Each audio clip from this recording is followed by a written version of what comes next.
Israel ধ্বংস হয়ে যাবে, এটা আল্লাহর রহমতে ধ্বংস হয়ে যাবো ইনশাল্লাহ।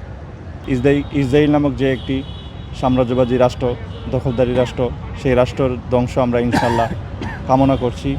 ইরানের সমর্থনে আছে এবং ইরানের জন্য দোয়া করে যেন ইরান তাদের সর্বশক্তি দিয়ে হলে এটাকে প্রতিহত করে।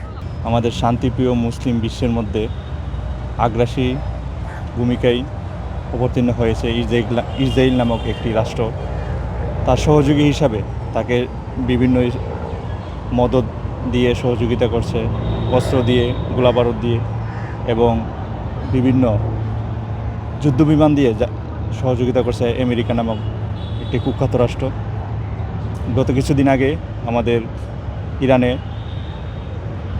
কুখ্যাত আমেরিকা থেকে বিশাল আকারের হামলা হয়েছে ইরানের পারমাণবিক কেন্দ্রে। তা আমরা মুসলিম বিশ্বের যারা আছে সকলেই আমরা নিন্দা জানাই। বাংলাদেশের পক্ষ থেকে আমরা যারা আছি মুসলিম, আমরা এই বিষয়টি নিন্দা জানাচ্ছি। বিশেষ করে ইসরায়েল নামক যে একটি সাম্রাজ্যবাদী রাষ্ট্র, দখলদারি রাষ্ট্র, সেই রাষ্ট্রের ধ্বংস আমরা ইনশাল্লাহ কামনা করছি। অচিরেই হয়ে যাবে ধ্বংস, সেই আশা রাখি। ইরানের পাশে মুসলিম বিশ্ব সকলেই আছে।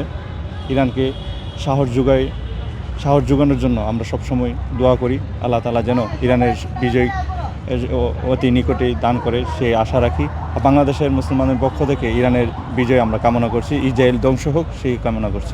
ইরানেই জিতবো, ইরানের সাপোর্ট আমরা। ইরান আমাদের মুসলমান কান্ট্রি, আমাদের ইরানের সাপোর্ট। ইসরায়েল হলো ইহুদি, ওনারা হেরে যাক, আমার চাচ্ছিল এটা ওনার জন্য আমরা ইরানের জন্য সর্বোচ্চ দোয়া করি। আল্লাহ পাক ওনাদের জন্য হেদায়েত করে, আল্লাহ যেন ওদেরকে সহযোগিতা করে। ইনশাল্লাহ ইরান জিতবে আল্লাহর রহমতে।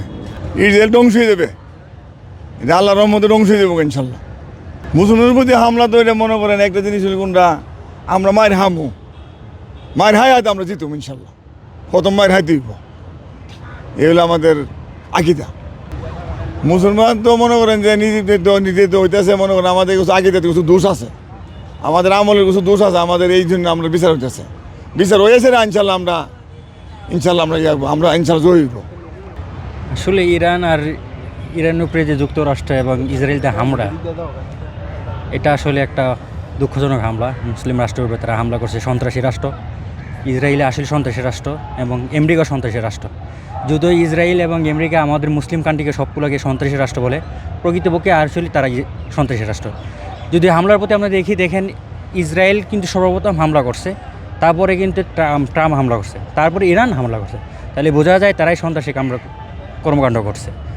তো এইটা আসলে আমরা ইরানের পক্ষে আছি, ইরানের সমর্থনে আছে এবং ইরানের জন্য দোয়া করে যেন ইরান তাদের সর্বশক্তি দিয়ে হলে এটাকে প্রতিহত করে।